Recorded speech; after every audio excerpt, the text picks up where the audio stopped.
बच्चों वेद प्रश्नावली 2 है संबंध और फलन की, उसका क्वेश्चन नंबर 9 है। बहुत इंपॉर्टेंट क्वेश्चन है, ध्यान से देखिएगा। यहाँ पर हमें संबंध आर दिया है। क्या दिया है? संबंध आर। ए कॉमा बी क्रमित युग्म है। उस संबंध आर का पहला अवयव ए कॉमा बी है, यानी कि ए कॉमा बी के रूप में है। और सेट ए जो है और बी जो है वो दोनों एन है, यानी कि वो समुच्चय एन के अवयव है। प्राकृतिक संख्याएं हैं, ए भी प्राकृतिक संख्या है और बी भी प्राकृतिक संख्या है।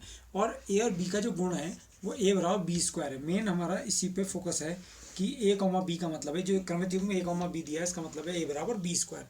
तो और क्या कह रहा है? एन से एन में एक संबंध है। एन से एन का मतलब है कि प्रांत एन है, प्रांत में एन के प्राकृतिक संख्याओं का समुच्चय है, और जो सह प्रांत है वो भी कैपिटल एन है, वो भी प्राकृतिक संख्याओं का समुच्चय है। यानी कि इसके जो अवयव इससे अटैच होंगे, सह प्रांत के जो अवयव इससे जुड़ेंगे, प्रांत के अवयव से, प्रांत के जो अवयव सह प्रांत के अवयव जुड़ेंगे वो ही परिसर कहलाएंगे। एक संबंध आ रहा है, तो हमसे पूछा क्या निम्नलिखित कथन सत्य है। तो सबसे पहले हम इस बात को समझ लेते हैं कि ए कॉमा बी का मतलब क्या है। ए कॉमा बी के लिए कह रहा है वो कि अगर कहीं पर ए कॉमा बी लिखा है तो इसका मतलब ए बराबर बी स्क्वायर है, जो उन्होंने हमें संबंध दिया है। तो हमारा सारा जो कुछ चलेगा ए बराबर बी स्क्वायर से चलेगा। ठीक है, फर्स्ट पार्ट देखो। फर्स्ट पार्ट क्या है? A comma A belongs to R. ये ए कॉमा ए जो है आर का अवयव है। सभी ए बिलोंग्स टू एन, और ए क्या है? सारी वास्तविक संख्याएं हैं। ठीक है, जो कहाँ से आएंगी? प्रांत से आएंगी। तो अब देखिए ए कॉमा ए का मतलब क्या होगा हमारे अनुसार? ए बराबर ए स्क्वायर। ए बराबर ए स्क्वायर। ए बराबर ए कॉमा बी का मतलब होता है ए बराबर बी स्क्वायर। तो बी तो है नहीं, ए बराबर ए स्क्वायर। अब आप ये देखो, क्या ये सभी प्राकृतिक संख्याओं के लिए सत्य है? तो अगर हम 1,1 के लिए देखें तो 1 बराबर 1 स्क्वायर, तो इट इज़ राइट, सत्य है, यानी कि 1 बराबर 1 आ गया।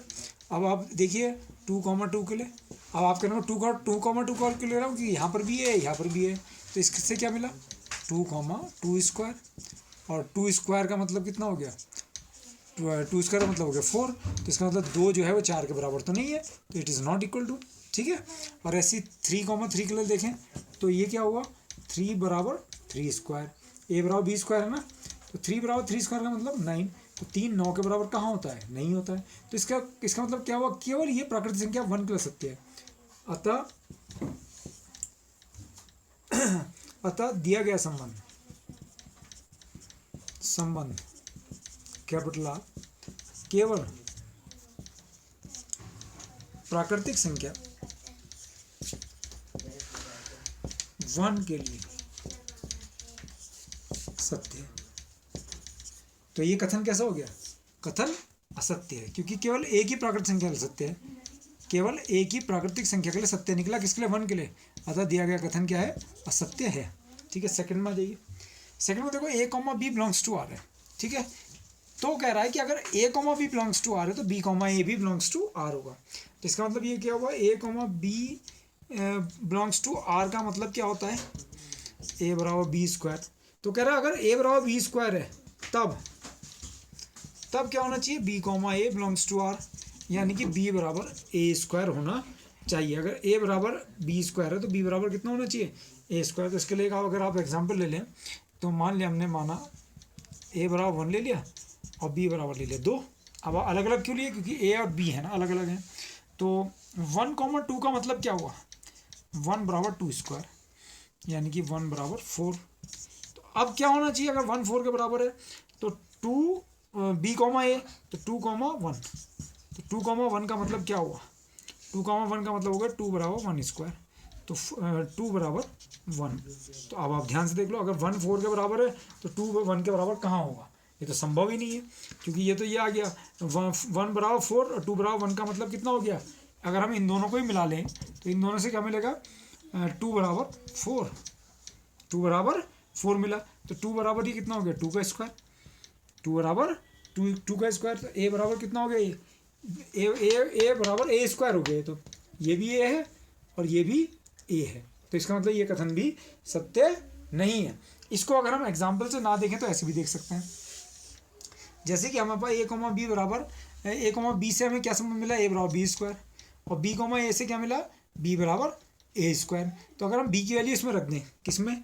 ए स्क्वायर इसमें, तो ए बराबर ए स्क्वायर का स्क्वायर, तो ए बराबर ए की पावर 4। तो यहाँ ए जो है वो ए की पावर 4 के बराबर थोड़ा ना है। ए बराबर ए स्क्वायर अगर होता तो हम कह भी सकते थे कि क्या कहते हैं, ये कथन किसके लिए सत्य था? ये कथन सत्य होता। केवल 1 के लिए, लेकिन उसके लिए भी सत्य नहीं है।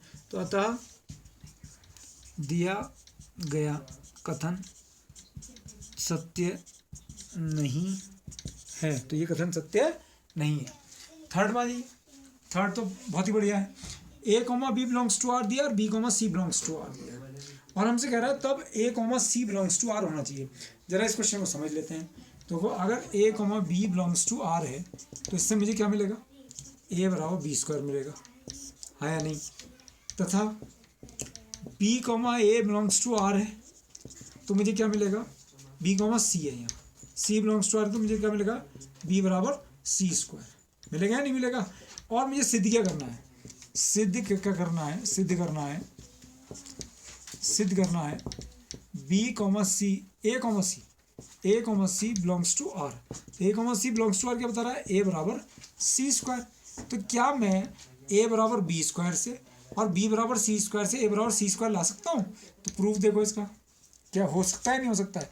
तो आपने क्या करा, बी का मान है सी स्क्वायर जो इसमें रख दिया, तो ए बराबर सी स्क्वायर का स्क्वायर, तो ए बराबर सी की घात कितना आ गया 4। अगर ये ए बराबर सी स्क्वायर होता तो हम क्या लिख देते, A comma C belongs to R. तो इसका मतलब ये A comma C does not belongs to R, A comma C R को बिलोंग नहीं कर रहा है। कब करता बिलोंग, जब ए बराबर क्या आता, सी स्क्वायर आता। एक एग्जांपल से भी समझ लीजिए। मान लो हमारे पास कोई सवाल है, ए बराबर हमने 1 ले लिया और बी बराबर 2 ले लिया और सी बराबर हमने मान लो 3 ले लिया। तो 1,2 बिलोंग्स टू आर, क्या बताएगा ये, 1 बराबर 2 स्क्वायर, यानी कि 1/4 के बराबर है।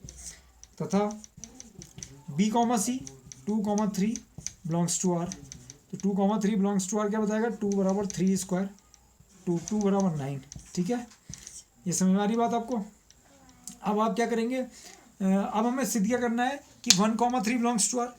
सिद्ध क्या करना है, सिद्ध करना है 1,3 बिलोंग्स टू आर, यानी कि ए और सी, अगर ए और सी बिलोंग्स टू आर तो 1 बराबर 3 स्क्वायर, तो 1 बराबर कितना आना चाहिए, 9 आना चाहिए। तो अब 1 बराबर 4 से और 2 बराबर 9 से हम इसे सिद्ध करने जा रहे हैं। 2 की वैल्यू अगर हम यहाँ रखते हैं 1 बराबर 4 में, देखो तो 1 बराबर 4 था, तो 1 बराबर मैंने 4 को लिख लिया 2 का स्क्वायर, लिख सकता हूँ। क्यों लिखा, क्योंकि 2 की वैल्यू मेरे पास है। तो 1 बराबर 2 की वैल्यू कितनी है, 9 का स्क्वायर। तो 1 बराबर कितना आया, 81 आया। तो 1 बराबर कितना आया, 81, और आना कितना चाहिए था, 1 बराबर 9।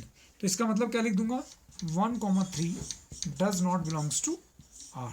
ये बात क्लियर हो गई आपको। तो ये कथन भी क्या है, अतः दिया गया कथन कैसा है, असत्य है।